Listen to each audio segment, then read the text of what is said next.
दोस्तों आज हम बात करने वाले एक ऐसे शाइनी टॉपिक पर जो हर मम्मी के लॉकर में होता है और इन्वेस्टर के दिमाग में।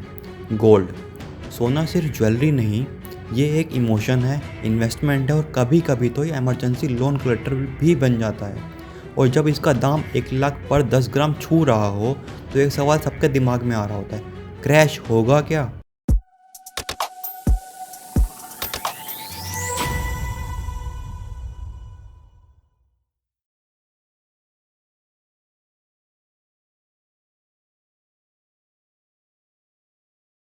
2025 के पहले क्वार्टर में गोल्ड ने धूम मचा दी है।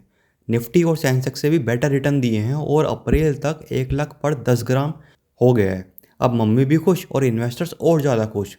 तो दोस्तों ये गोल्ड का खेल थोड़ा अलग है। ये ना शेयर मार्केट जैसा है जहाँ डिविडेंड या प्रॉफिट के चक्कर में प्राइस बढ़ता या गिरता है। गोल्ड का दाम चढ़ने के पीछे अलग ही रीज़न है, जैसे दुनिया भर का drama, Wars, tariff battle, recession का डर और सेंट्रल बैंक का गोल्ड खरीदने का जुनून। और हम इंडियंस तो वैसे भी गोल्ड के दीवाने हैं। पर क्या ये प्राइस अब गिरने वाला है या और चढ़ेगा? आज हम ये सब खोल कर रख देंगे। चलो पहले ये समझने की कोशिश करते हैं कि गोल्ड इतना भड़क क्यों रहा है। 2025 के क्वार्टर वन में गोल्ड ने निफ्टी और सेंसेक्स को धूल चटा दी है।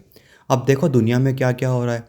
जियो political drama, war, tariff fights और इंटरनेशनल टेंशन। जब दुनिया में हलचल होती है तो लोग गोल्ड की तरफ भागते हैं क्योंकि गोल्ड है दुनिया का सबसे पुराना सेफ्टी नेट।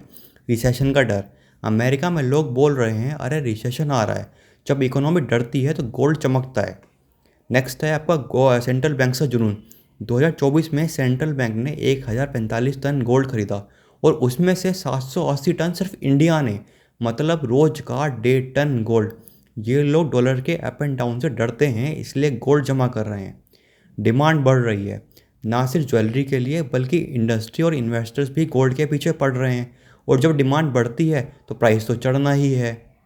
और तो और सेंट्रल बैंक इतना गोल्ड खरीद रहा है कि लगता है कि पूरा का पूरा फोर्ट नॉक्स ही खरीद डालेंगे।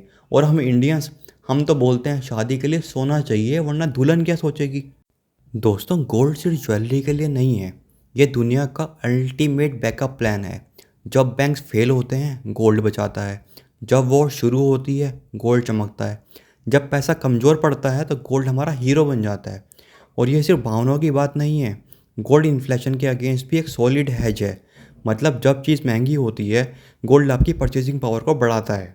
चलो एक फ़न फैक्ट बताता हूँ, गोल्ड का यूज़ कहाँ कहाँ होता है। ज्वेलरी तक तो ठीक है, लेकिन ये आपके फ़ोन, लैपटॉप और रॉकेट में भी यूज़ होता है। हाँ रॉकेट, नासा भी गोल्ड का फ़ैन है। अब सवाल ये है कि क्या गोल्ड का प्राइस क्रैश हो सकता है?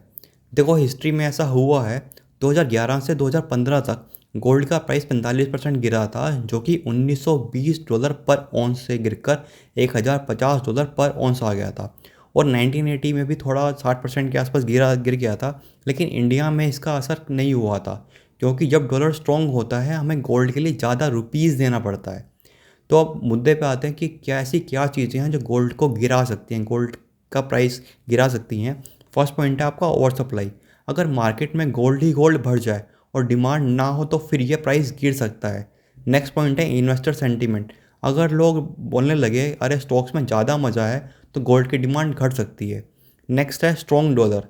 जब डॉलर मजबूत होता है तो महंगा पड़ता है गोल्ड लेना और डिमांड कम हो सकती है। लो इन्फ्लेशन।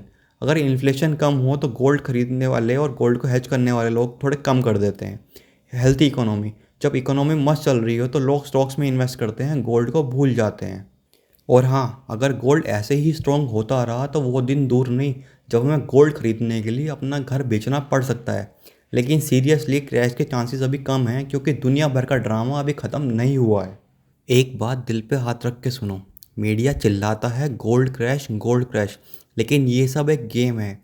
जब रिटेल इन्वेस्टर डर के गोल्ड बेचता है तब बड़े प्लेयर्स चुपके से सस्ता गोल्ड खरीद लेते हैं। ये एक फियर मार्केट स्ट्रेटजी है दोस्तों, इसलिए दिमाग से काम लो, दिल से नहीं। हम इंडियंस हैं, इमोशनल हो जाते हैं। एक हेडलाइन देखा और बोल दिया बस अब तो गोल्ड को बेच दो। अरे थोड़ा सब्र करो, ये गोल्ड है, ये वापस चमकेगा। तो अब क्या करना चाहिए? सुनो ये मेरी पर्सनल एडवाइस नहीं है, लेकिन एक्सपर्ट्स का भी यही कहना है। थोड़ा गोल्ड खरीदो, अपने पोर्टफोलियो में 5 से 10% गोल्ड में ज़रूर रखो। चाहे वो फिजिकल गोल्ड हो, ETF हो या सोवेरियन गोल्ड बॉन्ड। जो पसंद है वो ले लो, लेकिन हल्का सा 5-10% गोल्ड में ज़रूर इन्वेस्ट करो। लॉन्ग टर्म सोचो, गोल्ड एक मैराथन है, स्प्रिंट नहीं। क्रैश हो या ना हो, ये लॉन्ग टर्म में काम करता है। पैनिक मत करो। मीडिया का काम है शोर मचाना, लेकिन मीडिया के काम की वजह से, उनके शोर मचाने की वजह से आप गोल्ड मत बेचो। सब्र का फल मीठा होता है। और हाँ, गोल्ड खरीदने के लिए, बेसिकली गोल्ड अपनी गर्लफ्रेंड या वाइफ के लिए खरीदने के लिए आपको अपने बंगले बेचने की ज़रूरत नहीं है। थोड़ा थोड़ा करके जमा करते रहो, जिससे आपकी मम्मी भी खुश, गर्लफ्रेंड भी खुश और वाइफ भी खुश। तो दोस्तों, गोल्ड अभी भी एक शाइनिंग स्टार है। क्रैश का डर है, लेकिन एक्सपर्ट्स बोलते हैं कि शॉर्ट टर्म में प्राइस और चढ़ सकता है। तुम्हारा क्या प्लान है? गोल्ड खरीद रहे हो या वेट कर रहे हो? कमेंट में ज़रूर बताओ, और वीडियो पसंद आए तो लाइक, शेयर और सब्सक्राइब कर देना। मिलते हैं आपसे नेक्स्ट वीडियो में, तब तक के लिए keep shining like a gold.